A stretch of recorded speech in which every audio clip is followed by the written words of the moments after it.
Cenno s'accinta la testa, dov'è la vittoria, ne porga la chioma, che schiava di Roma e Dio la creò. Stringiamoci a corte, siamo pronti alla morte, siamo pronti alla morte, l'Italia chiamò.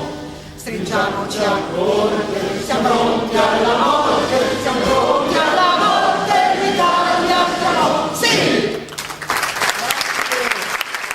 Ho sentito questo importante inno musicale che è l'inno d'Italia, l'inno del nostro cuore. Vi devo dire una cosa subito, è una cosa che non è bella.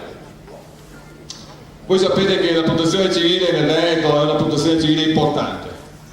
Hanno fatto queste squadre di volontari delle grandissime opere, guardo l'assessore Donalzani, l'assessore Giorgetti, in tutta Italia e anche in Europa.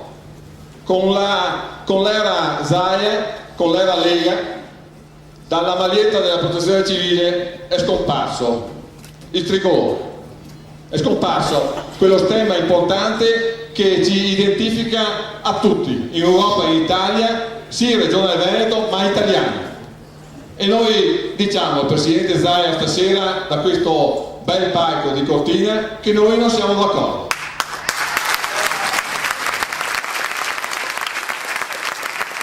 Noi non siamo d'accordo perché il tricolore deve essere messo sulla maglietta della protezione civile, perché è segno di distinguo e di riconoscimento, ma soprattutto è segno che i nostri volontari sono italiani prima di tutto e dopo veneti. Questa è una comunicazione di servizio, ma è anche politica.